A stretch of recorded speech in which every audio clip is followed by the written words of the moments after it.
오늘 말씀 신약성경 빌레몬서 1절부터 25절, 제가 가진 성경으로 신약성경 351페이지에서 352페이지 정도 됩니다. 찾으신 줄 알고 저와 여러분이 한 절씩 번갈아 가면서 교독하고 마지막 절은 합독하겠습니다. 빌레몬서입니다. 약자로는 몬이고요. 제가 먼저 봉독합니다. 그리스도 예수를 위하여 갇힌 자 된 바울과 및 형제 디모데는 우리의 사랑을 받은 자요 동역자인 빌레몬과 자매 아리아와 우리와 함께 병사된 아키보와 내 집에 있는 교회에 편지하노니, 하나님 우리 아버지와 주 예수 그리스도로부터 은혜와 평강이 너희에게 있을지어다.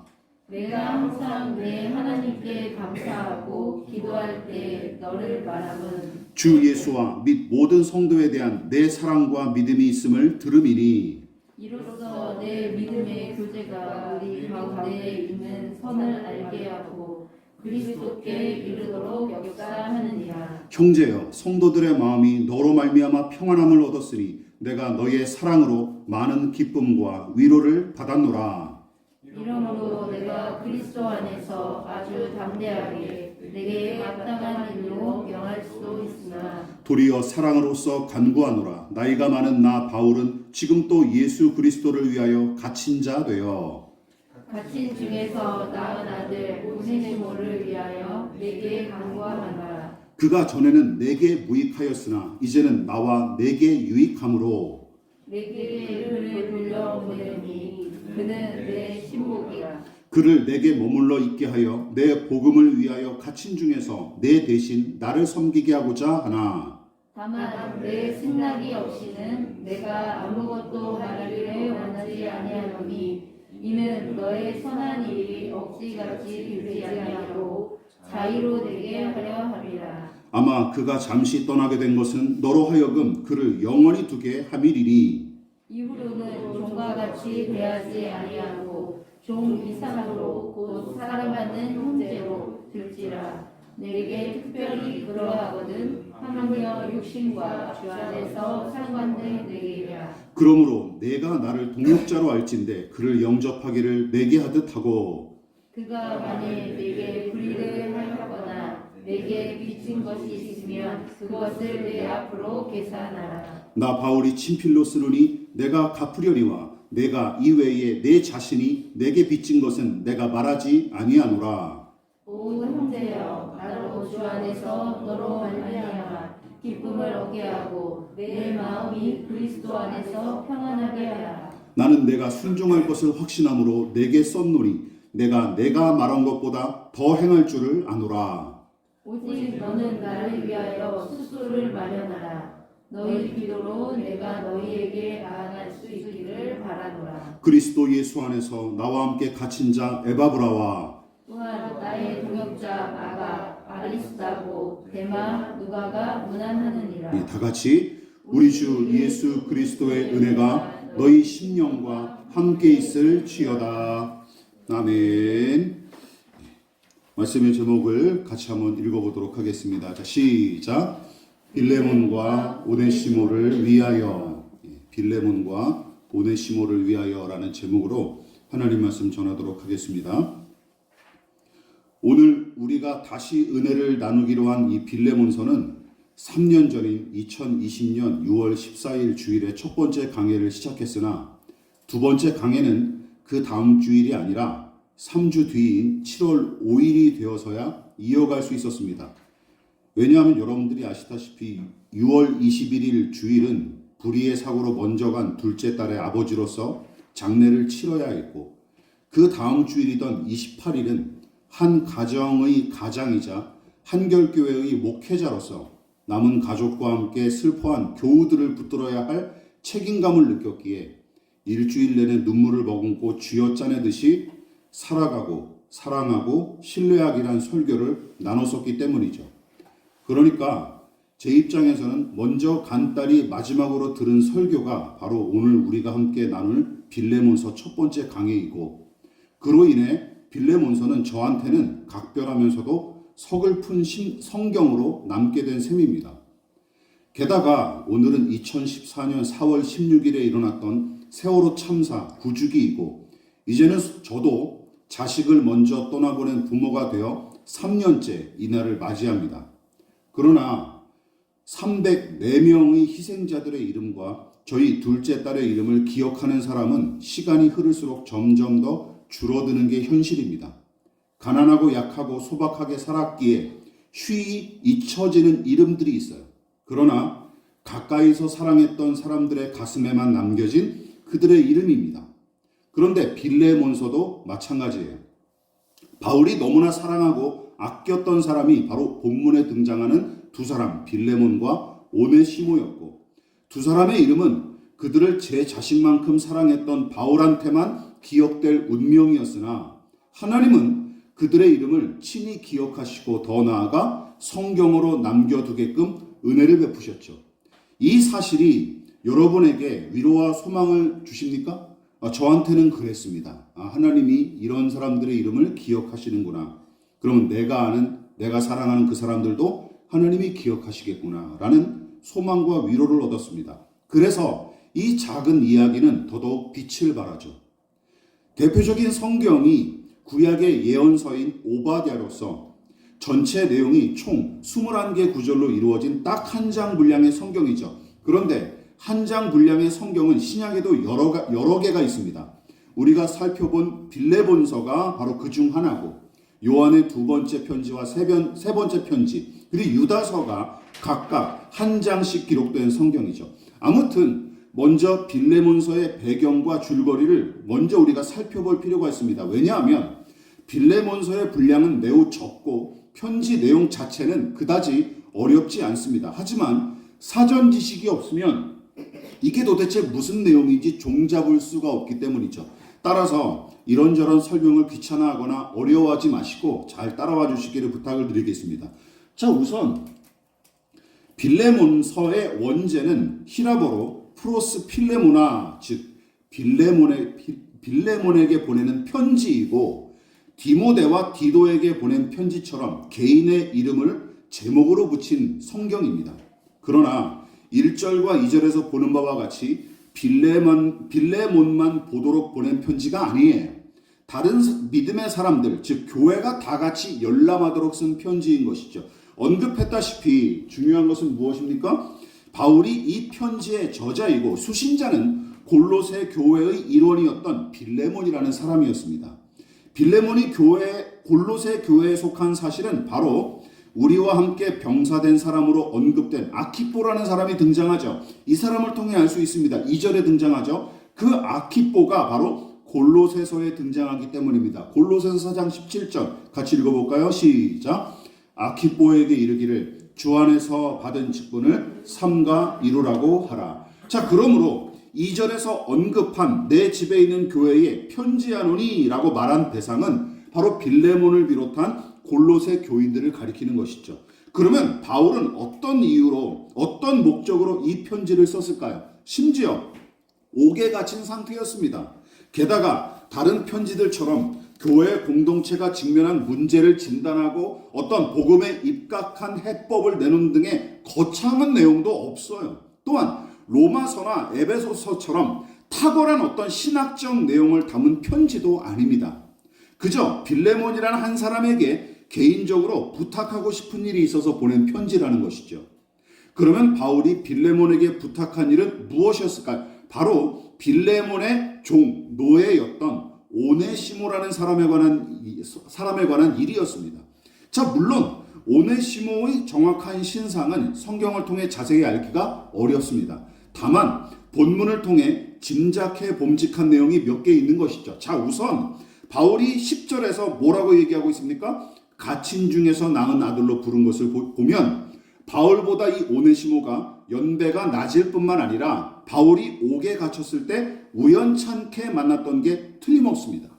또한 바울을 통해 복음을 듣게 된 이 오네시모라는 종이 예수를 구주와 하나님으로 영접했고 바울에게 지속적으로 양육을 받음과 동시에 그 곁에 머물면서 옥에 갇혔던 바울을 내내 보필했던 것으로 보이죠. 11절과 13절이 바로 그 근거입니다. 자, 그렇다면 바울이 오네시모에 관한 이 문제를 왜 굳이 빌레몬에게 부탁한 까닭은 무엇이었을까요?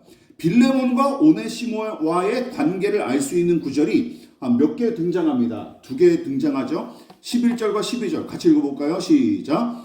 그가 전에는 내게 무익하였으나 이제는 나와 내게 유익함으로 내게 그를 돌려보내노니 그는 내 신복이라. 16절 시작. 이후로는 종과 같이 대하지 아니하고 종 이상으로 곧 사랑받는 형제로 둘 자라. 그러니까 오네시모가 예전에는 내게, 즉 빌레몬에게는 무익한 존재였다고 바울이 토로를 하죠. 또한 빌레몬에게 다시 돌려보낸다라는 이 말인즉슨 오네시모가 원래 누구 곁에 있었던 사람이라는 거예요? 빌레몬 곁에 있었던 사람이라는 것을 방증하는 것이죠. 그러면 이 사람은 어떤 신분과 역할로 빌레몬 곁에 있었을까요? 16절에 나오죠. 이제는 종이 아니라 형제로 대하십시다 하고 권면한 내용을 뒤집어 보면 이 오네시모라는 사람이 종과 노예로서 빌레몬 곁에 있었다는 사실이 분명히 드러납니다. 그러니까 빌레몬이 부리던 노예, 종이었어요. 자, 이제 두 사람의 관계가 분명해집니다. 빌레몬이, 수신자인 빌레몬이 오네시모의 주인이고 오네시모는 그의 노예였던 것이죠.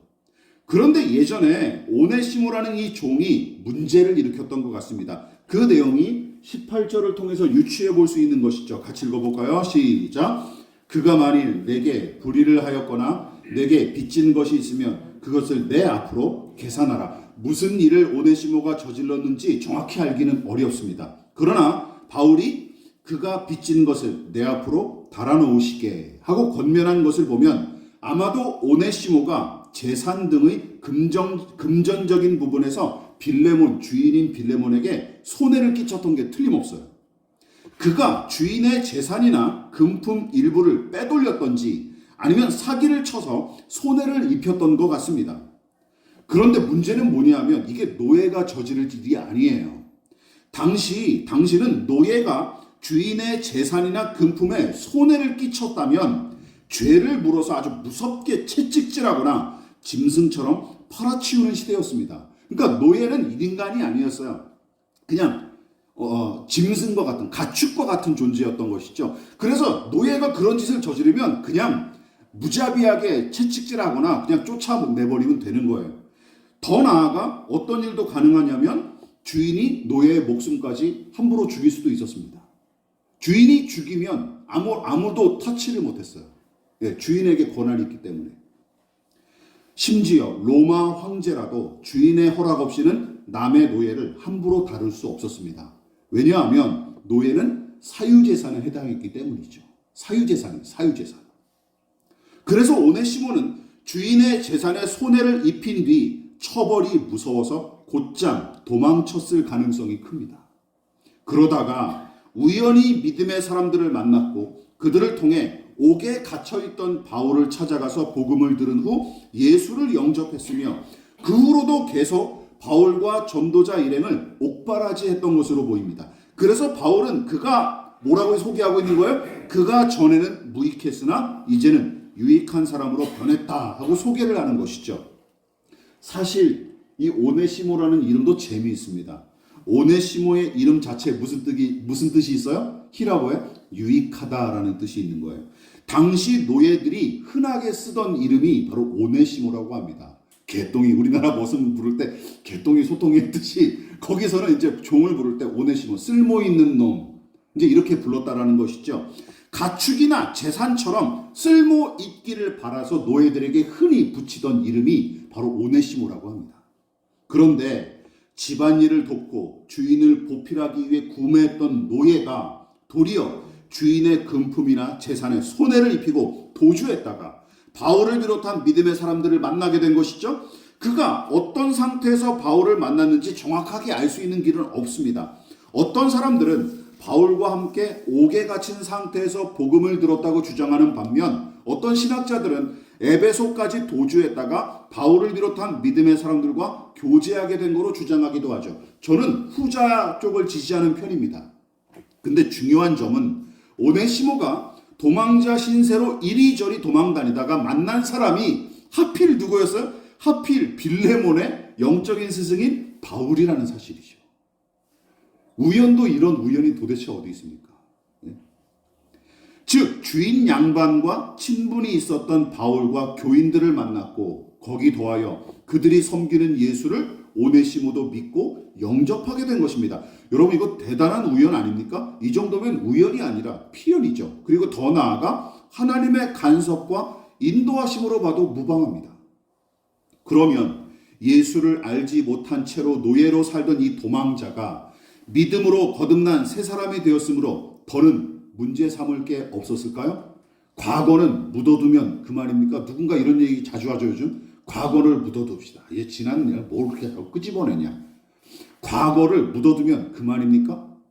여기서 바울은 의로우면서도 지혜롭게 자신의 역할을 감당합니다. 자, 어떤 식으로? 지금 바울은 거듭난 새 사람이 된 오네시모를 자기 곁에 두고 있지만 지난날 오네시모는 빌레몬에게 해를 끼친 죄인일 뿐만 아니라 사회적으로는 여전히 노예의 신분이었다라는 것이죠. 지금 바울은 그 사이에서 왔다 갔다 하는 거예요. 이거 잘 염두에 두십시오. 바울은 이 후자를 무시하지 않았습니다. 그래서 빌레몬에게 편지를 보낸 거예요. 예수를 영접하고 신자가 된 오네시모만 생각했다면 여러분 굳이 빌레몬에게 이 편지를 써보낼 필요가 없습니다. 야, 너네 거듭난 새 사람이 됐으니까 과거는 중요하지 않다. 현재만 중요하지. 하고 그냥 오네시모만 끌어안고 있으면 되는 거예요. 그저 자기 곁에 두고 수발이나 들게 할 요량으로 야, 과거는 과거일 뿐 현재가 중요하지 하며 오네시모의 과오를 그냥 덮었다면 빌레몬을 비롯한 골로새 교인들과의 관계는 박살이 났을 거예요. 그렇지 않겠습니까? 박살이 났을 거예요. 더 나아가 빌레몬이 혹여나 오네시모에 관한 소유권을 주장하면서 로마법으로 소송을 걸었다면 여러분 바울은 로마법을 정면으로 위반한 범죄자로 내몰립니다. 그렇지 않습니까? 범죄자로 내몰릴 뿐만 아니라 파렴치한으로 낙인찍혔을 것입니다. 야, 사도라는 사람이 복음을 전하는 예수의 제자라는 사람이 사도라는 사람이 이런 짓을 법을 막 어기면서 남의 사유재산의 노예를 이렇게 막 범죄를 저지른 노예를 이렇게 편을 드냐 하면서 지탄을 받았을 거예요. 그렇지 않겠습니까? 오네시모가 그럼 반대로 이렇게 생각해 보십시오. 반대로 바울이 친하게 지냈던 빌레몬만 편들었다면 어떤 일이 벌어졌을까요? 오네시모가 빌레몬에게 저질렀던 잘못을 고백하자마자 이렇게 얘기했겠죠. 저 같은 성질머리였으면 너 같은 놈의 신앙 고백은 믿을 수 없다. 받은 세례도 다 취소하고 로마의 법대로 처벌받아라 하고 다짜고짜 고발했다면 오네시모는 더더욱 비참한 처지로 내몰렸을 것입니다. 죽었겠죠. 어떻게 살아갈 수 있겠습니까? 따라서 제가 이야기한 이 두 가지 방법, 오네시모 편만 들거나 아니면 빌레몬 편만 들거나 이렇게 해서는 이 두 사람을 다 살릴 수가 없는 거예요. 둘 다 합당한 방법으로 보기가 어렵습니다. 자, 그래서 중요한 것은 무엇입니까? 이것이죠. 그래서 바울이 선택한 길이 무엇이에요? 바로 이 편지가 바울이 선택한 방법입니다. 이 편지가. 오네시모한테는 신앙의 양심을 따라 행동하기를 요구했을 뿐만 아니라 잘못에 대해 책임지도록 조치하죠. 그와 더불어 그의 짐을 함께 짊어지겠다고 직접 나섭니다. 오네시모를 향해서는. 또 빌레몬에게도 마찬가지죠. 바울은 빌레몬의 믿음과 인격을 익히 알고 신뢰했기 때문에 그가 회개하고 변화된 오네시모를 넉넉히 품어주기를 바랐던 것이죠. 그래서 양해를 구합니다. 양해를 구하죠. 너의 허락이 없이는 내가 얘를 어떻게 하지 않겠다. 너의 허락이 필요하다라고 양해를 구하죠. 그러니까 두 사람 모두를 살리고 관계를 회복하는 쪽으로 무진 애를 쓴 결과물이 뭡니까? 바로 이 편지 빌레몬서라는 것이죠. 빌레몬서. 노예를 거느릴 정도로 부유한 사람이지만 골로새 교회에 속한 교인이자 동역자였던 빌레몬, 그리고 지금은 예수를 영접한 신자로서 바울 곁에 있지만 노예의 신분에다가 주인에게 죄를 짓고 도망친 오네시모, 결국 빌레몬서는 바울이 두 사람을 우선 염두에 두고 쓴 편지라는 것이죠. 다시 말해서 고작 교인 한 사람과 도망친 노예 한 사람을 위해서 고민하고 쓴 편지가 뭐예요? 빌레몬서라는 겁니다. 그리고 이게 웃기게 뭐가 됐어요? 성경이 됐다는 것이죠. 성경이 됐다는 것이죠. 대부분 신자가 별다른 의구심 없이 성경을 읽는 까닭에 빌레몬서가 신약 성경에 포함된 것을 매우 당연하게 여기지만 여러분, 실제로는 초대교회 때부터 이 편지를 정경 신약의 27권에 집어넣을 것인가, 이 문제를 놓고 논란이 많았습니다. 무슨 이유 때문입니까? 바로 이런 이유 때문이죠. 앞에서 언급했다시피 고작 도망친 노예 하나와 그의 주인 때문에 쓴 편지였기 때문이죠. 아니, 이게 뭐 대단한 일이라고 우리가 성경에 집어넣어야 되냐? 사도들과 신자들이 초대교회 사람들이 이거 문제들을 놓고 막 고민했다라는 얘기죠. 즉, 어떤 이들은 지극히 사소하고 사적인 문제를 다뤘다는 이유를 앞세워서 정경에 넣을 필요가 없다고 주장하기도 했습니다. 모압에서 베들레헴으로 돌아온 두 과부의 이야기인 룻기서, 에스더의 활약상을 그린 에스더서도 비슷한 이유로 평가절하 당한 적이 너무나 많았어요. 이거를 구약 성경에 집어넣으면 안 돼. 무슨 여자들이 설치는 이야기를 뭐하러 집어넣느냐. 이런 거 가지고 논란도 많았습니다. 시편과 함께 성경의 문학서 중 하나인 아가서도 남녀의 사랑 이야기를 노골적으로 표현했다며 천대받았습니다. 이처럼 여자가 주도하는 이야기나 일상의 소소한 이야기 따위가 성경으로 받아들여지기 어려웠던 게 사실이었어요. 그러나 기억하십시오. 하나님은 당신의 섭리와 성령의 일하심을 통해 그 모두를 어떻게? 성경으로 모으셨죠. 믿으십니까? 이거 참 신비한 일이죠. 신비한. 그리고 우리는 나라와 민족을 향한 거대한 이야기와 장중한 교훈만이 아닌 작고 낮은 사람들의 소소한 이야기를 그린 성경을 통해 더욱 풍부한 은혜를 누리게 됐습니다. 저는 이 성경들이 없고 그냥 고상하고 무슨 위대한 이야기만 쓰였다면 성경이 별로 그렇게 와닿지 않았을 것 같아요. 풍부한 스펙트럼을 지니지 못했을 것 같아요. 그러므로 적은 분량과 사소한 일을 담은 책이랍시고 빌레몬서를 얕잡아 보다가는 여러분 너무나 귀중한 진리와 위대한 교훈을 놓치게 될 것입니다. 오히려 이 편지를 진지하게 곱씹어 읽고 묵상하다 보면 여러분 다른 서신서 못지않은 은혜는 물론이고 귀한 진리를 얻게 될 거로 저는 확신합니다. 저도 그 은혜를 누렸기 때문이죠. 이 책이 참 귀해요. 읽으면 읽을수록 귀합니다. 다른 성경도 마찬가지지만. 그래서 유승원 목사님이라는 분은 빌레몬서를 어떻게 불렀는지 기억나십니까? 한번 뭐라고 불렀다고요? 일상의 문제를 풀다가 성경이 된 아름다운 편지. 너무 적절하게 이런 은사가 있는 분들이 있어요. 너무 아름답게 표현했어요. 그리고 함축적으로 잘 표현했죠. 일상의 문제를 풀다가 성경이 된 아름다운 편지. 생각해보면 성경은 거대하고 장중한 이야기만이 아닌 작고 적은 사람들의 소소한 이야기도 얼마든지 등장합니다. 처음 등장하는 창조 이야기는 생각해보십시오. 아담과 하와 고작 두 사람의 이야기예요. 그렇지 않습니까? 이거 좀 괴상하지 않습니까? 우주 만물을 창조하셨는데 정작 사람의 이야기는 두 사람으로 시작해요. 믿음의 시조에 관한 이야기도 누군가에게는 아브라함과 그 일가가 지지고 볶는 가정사로 보일 뿐입니다. 가족 얘기잖아요. 가족끼리 서로 아웅다웅하는 얘기가 결국은 창세기의 이야기 아닙니까? 게다가 다윗의 일대기는 한두 사람과 얽히고 설킨 이야기가 대부분이죠. 사무엘서에 나오는 다윗 이야기요. 사무엘서는 그러나 그런 이야기를 중심으로 전개된 책입니다. 신약 성경도 크게 다르지 않아요. 사복음서에 기록된 예수님의 행적을 가만히 한번 곱씹어 보십시오. 많은 무리 앞에서 기적을 나타내신 적도 있고 하나님 나라의 일을 설파하신 적도 있지만 한두 사람과 만난 이야기들을 통해 당신의 은혜와 진리를 나타내신 일도 부지기수예요. 심지어 위대한 부활 사건의 목격자는 소수에 불과했을 뿐만 아니라 다시 살아난 후의 기록은 대부분 낙심한 제자들을 찾아간 이야기가 전부입니다. 너무나 어이가 없어요. 아니 이렇게 부활의 능력과 영광을 나타내 보이셨는데 요거밖에 안 하신다고? 라고 실망스러울 정도입니다.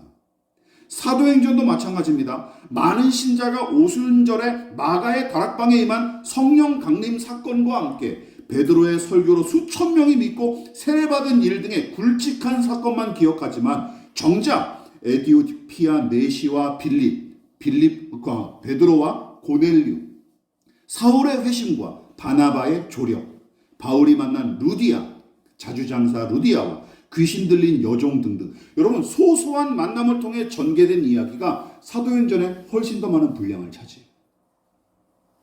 무엇보다 사복음서 중 하나인 누가복음도 원래는 한 사람을 염두에 두고 쓴 것입니다. 물론 한 사람만을 위해서 쓴 복음서는 아니지만 우선은 데오빌로라고 하는 인물에게 예수님의 행적을 전하려고 쓴 글은 틀림없어요. 누가복음 서두를 같이 한번 읽어보실까요? 누가복음 1장 3절로 4절 시작. 그 모든 일을 근원부터 자세히 미루어 살핀 나도 데오빌로 각하에게 차례대로 써보내는 것이 좋은 줄 알았노니 이는 각하가 알고 있는 바를 더 확실하게 하려 함이로라. 누가복음은 총 24장으로 분량이 만만치 않은 성경입니다. 게다가 데오빌로를 위한 누가의 이 글은 이 복음서만이 아니에요. 사도행전 역시 데오빌로를 언급하며 시작합니다. 시작. 데오빌로여, 내가 먼저 쓴 글에는 무릇 예수께서 행하시며 가르치시기를 시작하신부터 그가 택하신 사도들에게 성령으로 명하시고 승천하신 날까지의 일을 기록하였노라. 여기서 언급한 먼저 쓴 글은 뭘 가리키죠? 잘 아시겠죠? 누가복음을 가리키는 것이죠. 여러분, 데오빌로 한 사람을 위하여 24장짜리 복음서와 그리고 28장짜리 역사서를 썼다고 봐도 무방한 것입니다. 모두 합하면 총 2158절이나 되는 엄청난 분량이죠. 자칫 오해할까봐 다시 언급하지만 누가복음과 사도행전이 한 사람만을 위해 쓴 것은 아닙니다. 다만 한 사람을 우선 염두에 두고 쓴 것은 틀림없는 것이죠. 여러분 기억하십시오. 빌레몬과 오네시모 사이를 중지하려고 기도하는 마음으로 편지를 썼던 바울의 마음은 이 누가복음과 사도행전을 기록하여 데오빌로에게 전했던 사도 누가의 수고와 정성에 절대로 뒤처지지 않습니다. 여러분, 빌레몬과 오네시모, 데오빌로만 특별 대접을 받은 게 아니에요. 여기 모인 우리한테도 똑같이 적용되는 원리입니다. 믿으십니까? 하나님은 지금도 우리 각자에게 말씀하고 계시는 거죠. 룻기서와 빌레몬서 등이 성경으로 받아들여졌다라는 사실은 하나님이 다수의 모임이 아니라 우리 각 사람과 우리의 소소한 이야기에 귀를 기울이고 계신다는 것. 우리의 이 이야기를 귀하게 여기시는 분이심을 방증하는 것입니다. 믿으십니까? 한 사람의 이야기를 주목하고 계신다는 거예요. 이 사실을 모르니까 자꾸만 믿음이 있고 교회를 다니면서도 자꾸 크게 더 높게 이것만 추구하는 것이죠. 이 믿음이 없으니까 자족할 줄 모르는 것이죠. 하나님이 나 같은 사람도 주목하고 계시고 나의 인생도 귀하게 여기신다. 이 믿음이 없으니까 좀 더 높아지면 하나님이 더 보실래나? 좀 더 내가 많이 가지면 하나님이 더 사랑하실래나? 예뻐하실래나? 이런 이상한 믿음이 끼어드는 것이죠. 오늘도 하나님은 별거 없어 보이는 저와 여러분의 일상을 늘 지켜보고 계시며 소소한 우리의 이야기에도 항상 귀를 기울이고 계십니다. 믿으십니까? 이것이 우리의 믿음이 되어야 돼요. 그 믿음을 보여주는 책이 무엇입니까? 빌레몬서라는 것이죠. 기독교 작가이자 사역자인 여성 사역자인 T.C. 해리슨 워런이라는 분이 그 하나님을 우리의 소소한 일상 작은 이야기에 귀를 기울이시는 하나님에 대해서 이렇게 표현했어요. 제가 읽어볼게요. 우리를 향한 하나님의 적절한 사랑은 잃어버린 동전을 찾기 위해 호들갑을 떨며 방을 쓸고 기구비틀을 살피는 여인처럼 품이 없고 채통이 떨어지는 이를 무릅쓰신다. 하나님은 내가 열쇠를 찾을 때보다 더 간절하게 나를 찾으신다. 그분은 그분의 백성을 찾고 그들을 온전케 만드는 일에 열성적이시다. 그 열심이 누구를 향해 있습니까? 저와 여러분들을 향해 있습니다. 믿으십니까? 이 믿음이 저를 지금까지 버티게 해주고 인내하게 해준 원동력이었습니다. 말씀을 마무리하도록 하겠습니다. 나같이 작고 보잘것없는 한 사람을 간절히 찾으시는 하나님, 그분이 바로 나의 주님, 나의 아버지가 되십니다. 그리고 교회는 그 하나님을 닮은 사람들이 모인 곳, 그리고 그래야 되는 곳이죠. 그러므로 각 사람에 대한 관심이 결여된 교회는 여러분 간판만 내세웠을 뿐 정작은 성경이 요구하는 교회와 거리가 멉니다. 옛날 목회자들 저는 별로 그렇게 좋아하진 않지만 그분들 가운데 그래도 필요한 덕목들은 이어받아야 할 덕목들이 있어요. 어떤 얘기가 교회 안에 있었습니까? 옛날에 목회자들이 그 가정에 숟가락 수는 다 세고 있었다. 다 안다고 그런 얘기들이 떠돌았지 않습니까? 저는 그거는 충분히 이어받아야 될 일이라고 생각합니다. 오히려 작금의 교회는 우두머리와 집단의 이익을 위해 개인의 희생을 강요하는 조폭이나 영업회사에 더 가깝습니다. 그렇지 않습니까? 영업회사랑 비슷해요. 예. 세월호 참사 당시 희생자들과 유족들을 향해 내뱉던 목사들의 막말이 저는 아직도 생생하게 기억납니다. 김사환 씨가 그랬죠. 하나님이 공연히 이렇게 침몰시킨 게 아니다. 꽃다운 애들을 침몰시키면서 국민들에게 기회를 주는 것이다. 조광작이라는 목사는 이렇게 얘기했습니다. 가난한 집 아이들이 수학여행을 불국사로 가면 될 일이지 왜 제주도로 배를 타고 가다 이런 사달이 빚어졌는지 모르겠다. 사랑의 교회 오정현 목사는 국민이 미개하다 하는 정몽준 아들의 말 틀린 말이 아니다. 유족들이 그때 너무 답답해서 괴로워서 난리를 치니까 정몽준 아들이 SNS에다 그렇게 올렸죠. 국민성들이 미개하다. 올리니까 오정현 목사는 미국에서 순회 돌면서 그 얘기를 꺼내면서 오히려 이 아들놈을 옹호를 했죠. 죄송하지만 쌍놈 새끼들입니다.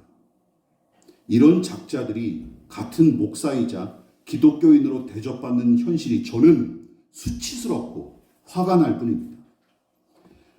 이게 빌레몬서의 정신이라고 할 수 있겠습니까? 빌레몬서의 정신이라고 복음의 정신이라고 할 수 있겠습니까?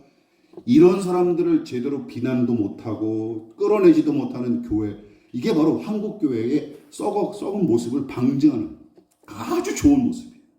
전광훈은 또 이랬죠. 세월호 사고가 나는 거 좌파 종북주의자들만 좋아하더라. 추도식 한다고 나와서 막 기뻐 뛰고 난리야. 다시 한번 말씀드리지만 이런 작자들이 활개치는 것 자체가 한국교회의 병듦 상태를 아주 여실히 증명해 주는 것입니다. 여러분 보십시오. 한 사람을 천하보다 귀하게 여기고 그를 세우기 위해 심려를 기울이는 교회, 노예이자 도망자에 불과하지만 예수를 믿고 거듭난 오네시모, 재산 피해만 아니라 실망감과 배신감에 사로잡힌 빌레몬, 두 사람과 같은 이웃을 위해 기도하며 힘써 손을 내밀 때마다 기억하십시오. 신자는 더욱 신자다워지고 교회는 더욱 교회다워지는 것입니다. 저는 지금 도덕이나 윤리를 이야기하는 게 아니에요. 이게 복음의 정신 아닙니까? 우리가 선 곳은 자신의 유익만 구하는 강도의 소굴입니까? 아니면 예수님의 몸인 각 지체를 소중히 여기고 믿음의 길을 함께 걷기로 작정한 그리스도의 교회입니까? 그리고 여러분은 어떤 교회를 꿈꾸십니까? 아직도 교회 건축을 꿈꾸는 분은 여기는 안 계시겠죠. 이제 우리 한결교회 안에서는. 저는 그런 꿈 꾸지도 않습니다. 빌레몬서의 정신이 우리의 대답과 추구점이 되기를 진심으로 축원을 드리겠습니다. 기도하겠습니다.